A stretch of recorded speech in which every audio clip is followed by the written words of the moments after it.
ரகுவம்சம் 40ஆம் பகுதி.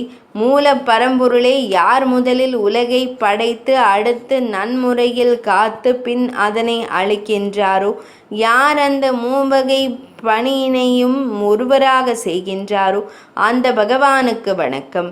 பிரம்மனாக விஷ்ணுவாக ருத்ரனாக விளங்கும் மூவரு மூர்த்திக்கு வணக்கம்.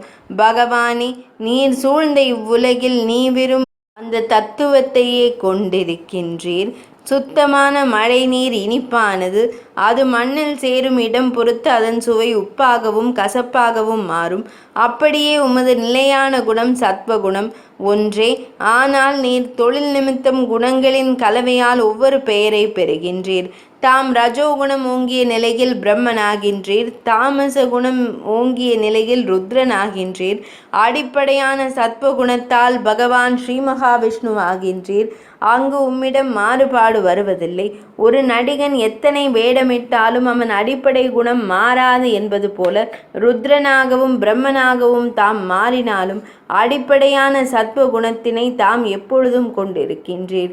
தெய்வமே, தாம் உலகையெல்லாம் அளந்தவர், ஆனால் மற்றவர்களால் அளவிட முடியாதவர்.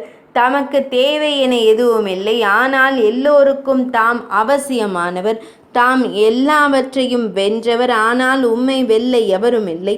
தாம் உருவமே இல்லாதவர், ஆனால் உலகின் எல்லா உருவங்களுக்கும் தாமே மூல காரணமாக இருக்கின்றீர்.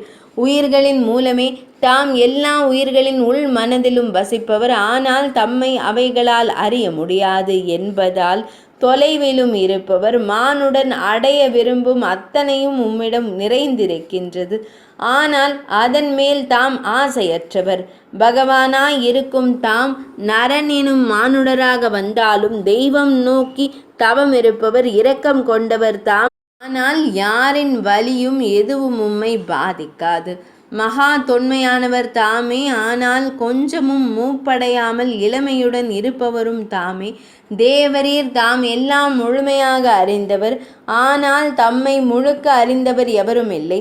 இந்த பிரபஞ்சத்திற்கும் அதன் இயக்கத்திற்கும் எல்லாவற்றிற்கும் தாமே காரணம், ஆனால் தமக்கென எந்த காரணங்களும் இல்லை.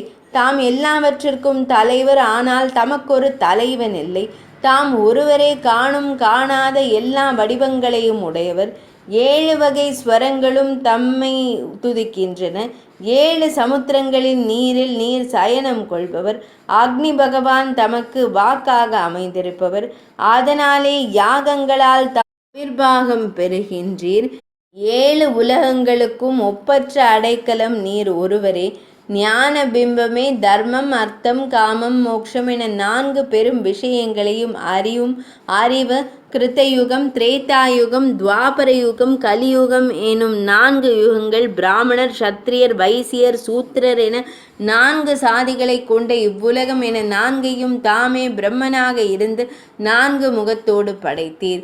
முக்தியின் வடிவமே, தம்மை உள்ளபடி உணர்ந்தால் பிறவி துயரிலிருந்து விடுபட்டு தம்மை அடையலாம்.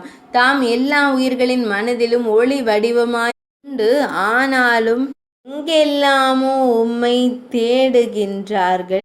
யோகியர் மனதை அடக்கி யோகம் பல செய்து ஒருமுகப்பட்ட மனதுடன் தம்மை காண விரும்புகின்றனர்.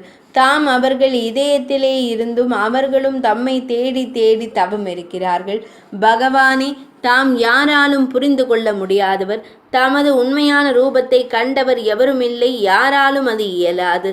தாம் பிறப்பில்லாதவர், ஆனால் உலகை காக்கும் பொருட்டு மத்ஸ்யாவதாரம் கூர்மம் வராகம் என பல பிறப்புகளை உலகை காப்பதற்காக எடுத்தவர்.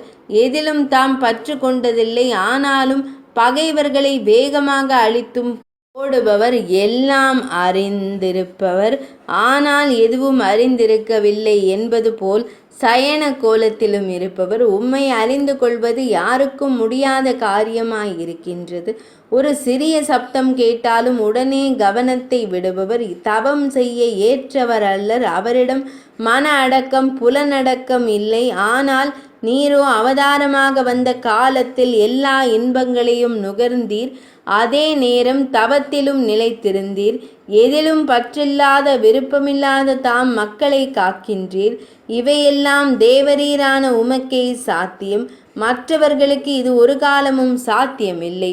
அருள் கடலே, மாபெரும் கங்கை பல கிளைகளாக பிரிந்து ஓடினாலும் இறுதியில் கடலையே அடைவது போல் பல வகையான சாஸ்திரங்கள் மார்க்கங்கள் என்றாலும் அவைகளின் முடிவு உம்மை அடைவதாகவே உள்ளது.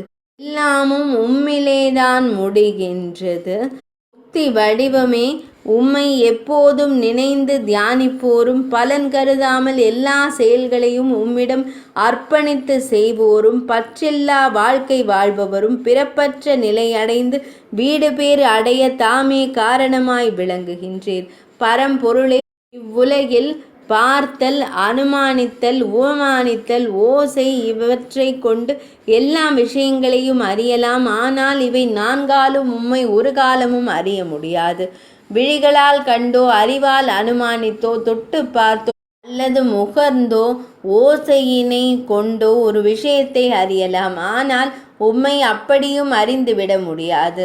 மானிடருக்கு அப்பாற்பட்ட பெரும் ஞானம் தம்முடையது. பகவானே, தம்மை மனமாற நினைத்த நொடியிலேயே ஒருவன் பரிசுத்தமாகின்றான். உம்மை நொடி பொழுது நினைத்தாலே இவ்வளவு பலன் என்றால், உம்மை நேரடியாக கண்டு வழிபட்டால், தொட்டு சேவகம் செய்தால் அதன் பலன் எவ்வளவு என்று கணக்கிட முடியுமோ? ஞான வடிவமே, கடலின் ரத்தினங்களை அளவிட்டு கூற இயலாது. சூரியனின் கதிர்களை எண்ணி சொல்லிவிடவும் முடியாது. அப்படி மனதிற்கும் வார்த்தைக்கும் எட்டாத உமது மகாசக்தி வழிபாட்டு தோத்திரங்களுக்கு அடங்காததாயிருக்கின்றது. சர்வேஸ்வரா, தாம் எல்லாம் கொண்டிருப்பவர். அதனால் ஒன்றை தேட வேண்டிய அவசியம் தமக்கு இல்லை. எந்த பொருளையும் தாம் தேட வேண்டிய ஒரு காரணமும் இல்லை. ஆனால் நீர் அவதாரங்களை எடுப்பதும் கொடியவர்களை அழிப்பதும் தீயவர்களை தண்டிக்க மட்டுமன்றோ? கருணை மிகுந்த உமது செயல்களை எல்லாம் பிறர் நன்மைக்கே அன்றி உமக்காக அல்ல. பூரண முழுமை கொண்டவரே, உமது பெருமையினை அளவிட முடியாது. உமது குணங்களை கணக்கிடவும் எங்களால் இயலாது. ஆகவே உம்மை போற்றி முடிப்பது எமது களைப்பாலும் திறமையின்மையாலும் வார்த்தைகள் தீர்ந்து விட்டதாலுமே அன்றி உமது ஆற்றலும் பராக்கிரமமும் இவ்வளவுதான் என்பதால் அல்ல. இப்படி தேவர்கள் பகவான் ஸ்ரீ மகாவிஷ்ணுவிற்கு துதிகளும் ஸ்தோத்திரமும் உள்ளபடி செய்தனர். அது இல்லாத ஒன்றை உரைப்பதாக அல்லாமல் பகவானை குறித்து உள்ளவற்றை உரைக்கும் உண்மையான வார்த்தைகளாகவே ஆயிற்று. 40ஆம் பகுதி இனிதே நிறைவடைந்தது.